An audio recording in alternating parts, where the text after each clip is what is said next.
Thank you for joining today. I'm Robin Lyons, ISACA's IT Audit Professional Practices Principal. Joining us today is Sandra Kuyangwa. Sandra is from Deloitte, UK, and she's here to talk to us about best practices and suggestions for completing successful remote IT audits. So thank you for joining us today, Sandra. Thank you, Robin, for having me. Fantastic. So before we jump into our actual questions, I want to provide a little bit of context. And Sandra has shared in her article that's entitled Key Considerations for Conducting Remote IT Audits, that remote audits are not anything new for the profession, but there have been some slight changes due to the fact that we are performing more remote audits, primarily from the genesis of the global pandemic in 2019. So even those organizations who may not have been involved in performing remote audits, out of necessity, they did have to perform either a hybrid audit or remote audits where previously they may not have had to have done that. So Sandra, to get us started, can you talk about some of the pitfalls that auditors may encounter with conducting remote IT audits? Right, thank you for that question. Well, from my experience, some of the, I'd say, pain points as well would be just around connectivity challenges, just like everyone else experiences. But more to the IT audit aspect, it would be getting access to key IT systems that you need to audit, especially in the remote context. So being able to access some systems can be difficult. For example, where you have third-party access, so just getting perhaps the third party to even be on a call can be challenging. Getting access to key systems and being able to get the evidence you need to conclude on your testing can also be a challenge. So I'd say those are the two key pitfalls that I've seen.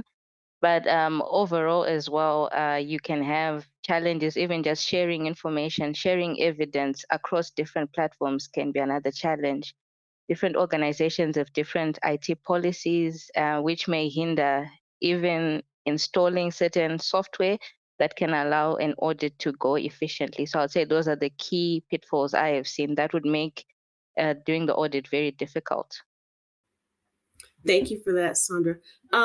So to continue that discussion just a little bit, and these sound like things that maybe during the audit planning phase that auditors may be able to have an eye out for it and prevent some of these things or mitigate any challenges from the areas that you mentioned. Is audit planning in and of itself sufficient to address challenges that auditors may face in conducting remote audits? Well, I'll say audit planning is key. It's a key building block when you're planning your audits. Definitely, it will help you anticipate the challenges you may face.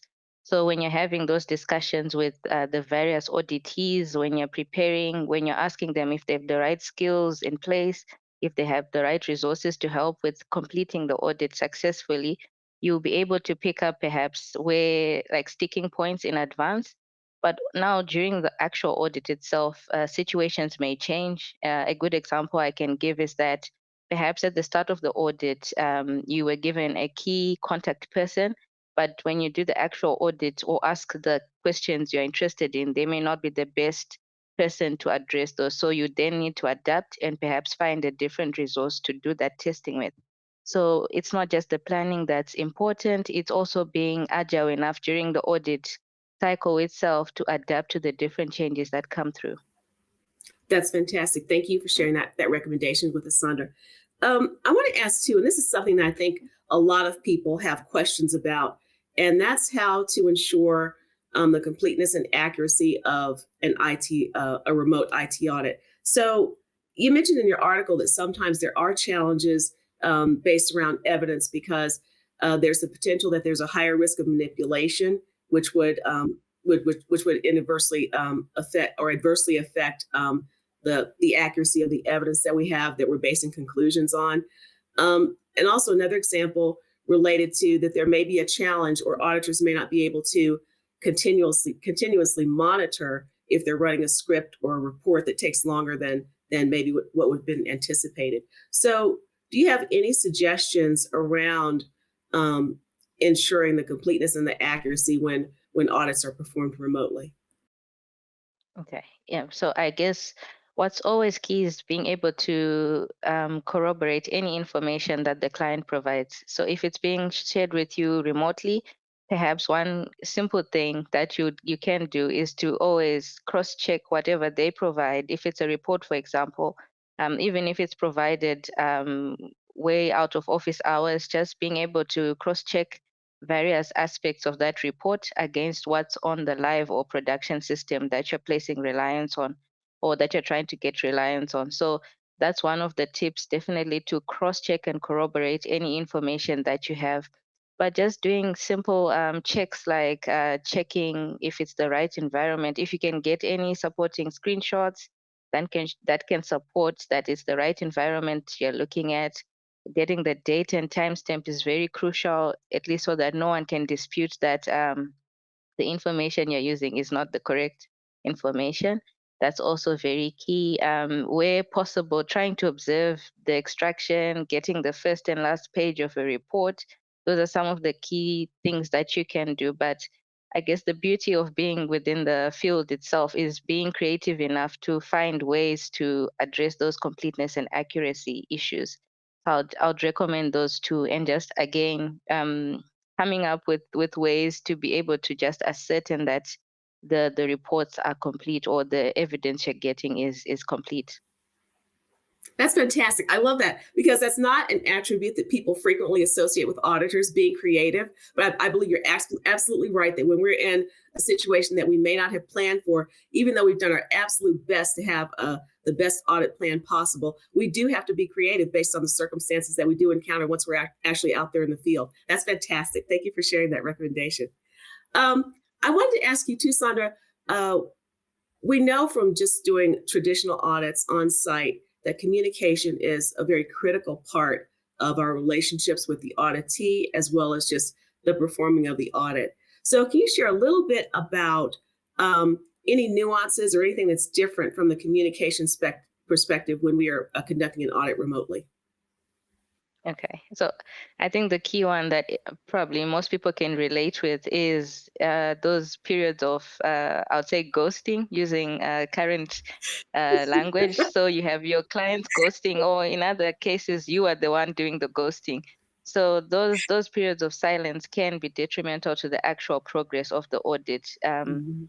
It's almost like you need to restart the whole process again if you're having a phased audit, for example. So if you have that period of silence, it's like you have to restart the audit process, and it can be very inefficient, especially when you're working with closed deadlines. So I guess the ways you can combat that is just making sure that on an ongoing basis you are being proactive in terms of your communication, just to keep in touch with your auditee or your clients, just making them know where you are with the progress of the audit. I guess in this case, over communicating is actually a positive. It can help just keep that flow going throughout the audit itself. But I would also mention that just having those key communication key communication protocols or procedures from the onset, agreeing on what needs to happen when you have those sticking points, who to escalate to, and actually following up on that would be very helpful as well. And lastly, if possible, without implicating on the independence issues, if you're actually able to have some time to meet with the client, not just to discuss about the audit itself, but just to connect and network, it would be very helpful to the audit itself. Very good. Yes, that's very important. And thank you for reminding our listeners of that, Sandra. Just that whole building and maintaining relationships is very important, just in our profession in general, but for audits and specifically. So thank you for highlighting that.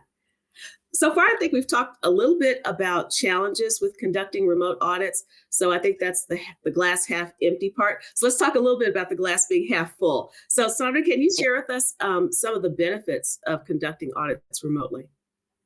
Okay, so I would start with some of my key personal benefits, I guess. Just being able to work on global teams. So my background is obviously within the Big Four, but I think for most people they can relate with the ability to work with multi-talented skill sets, multi-talented teams from across the globe. That's been one of the key benefits.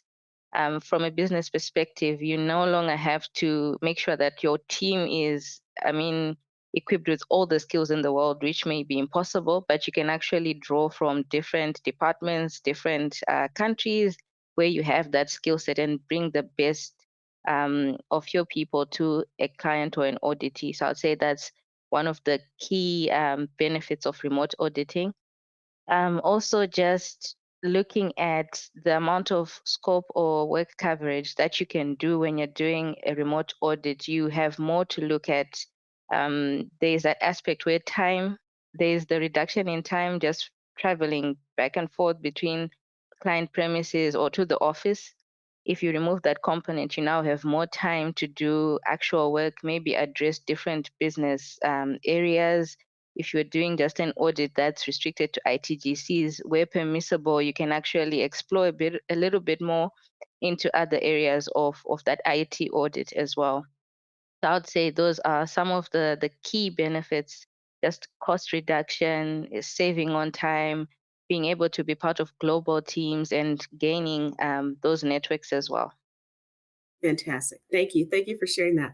You know, in your article, Sonia, you've given us a lot of great tips on how to conduct audits remotely. But one of the things I found particularly fascinating was your recommendation to continually assess risk during the conducting of a remote audit. Can you share with us a little bit more about your perspectives on continually assessing risk? And then also, can you talk about if there are possible examples that you could share so that the listeners can put that into context? Okay. Well, as we may all know, the risk universe is continuously changing. There are many factors that you always need to put into considerations when you're doing your audit. So whether be it external factors, there's things like the economy, it can have an impact on the audit itself. You can look at internal factors, just resourcing and people and skill sets. All those things continue to have an impact on the audit. The key thing is just ensuring that whatever changes are happening, because especially within IT, change is definitely a constant. And I would even say the speed at which changes are happening now is very rapid. So perhaps to give an example, if you were looking at an audit of a specific client or an area, and you have a cyber breach of sorts, it may then need you may then need to consider within the actual work you're doing the impact of that cyber breach. If you and the impact to your clients, to the auditees, there can be so many factors. Even just from a client perspective, they may pull away their resources to just address that cyber breach. So there's no more support to the ongoing audit that you're doing. So those are the things that you constantly need to think of. If there is a change, the risk assessment at least will help you to anticipate those kind of changes and also help you to come up with mitigating factors in advance of those things happening, if they happen at all, and then be able to recover in the case that they do materialize. So risk assessment is definitely very important ongoing throughout the audit cycle. Fantastic. Thank you very much for that. So, Sandra, can you talk a little bit about resource or audit team staffing considerations when we're conducting audits remotely or virtually? It's a benefit that we're able to draw resources from everywhere, but there are the human aspects to working virtually. So again, just not being able to connect. Sometimes you're doing the work, but you cannot connect with the team on a perhaps a deeper level, such that you can see just not well beyond the work itself that you're doing. There are people doing it. There are people who are going through life. So I would say one of the key things is whenever you get different resources you're working with, it's definitely important to establish what kind of background they're coming from, what kind of issues they may be dealing with that can affect the audit itself. Example of those issues could even be their home setting sometimes. Do they need special allowances to do with maybe time to go pick up the kids during certain parts of the day that could affect the auditee as well? Your auditee can also have similar situations.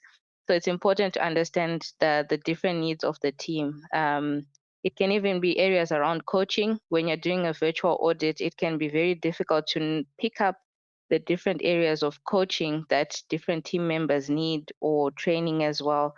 So those are some of the things, again, maybe they would be more applicable to more senior manager roles, thereabouts. They would need to be able to pick up on any of those challenges that their teams may be facing.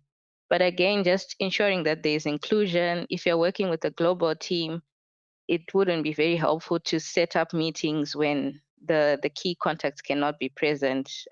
Similarly, if you're working with a globally diverse organization, it would be important that you know that there are people in different time zones. So you need to be able to manage that as well so that you get the best out of the audit that you're performing. Great, great. Thank you for that. It's nice to be able to take some of those concepts and put them into a practical sort of application. So thank you for sharing examples with our listeners. I think this is such a timely topic, always a relevant one, but particularly timely now since more people are conducting either hybrid or fully remote IT audits. So thank you, Sandra, first of all, for the article, and then also for sharing some time today with us to cover some of the article for those who may not have had a chance to listen to read the article just yet. As much as I hate to draw this to the close, we do actually have to close due to timing. But again, want to thank you, our guest, Sandra Kuyangwa from Deloitte UK. She's written an article for ISACA entitled Key Considerations for Conducting IT Audits. So please, listeners, take a chance to read that if you do have an opportunity. This is Robin Lyons, IT Audit Professional Practices Principal at ISACA. And thank you for joining us today. Thank you. Thank you for having me.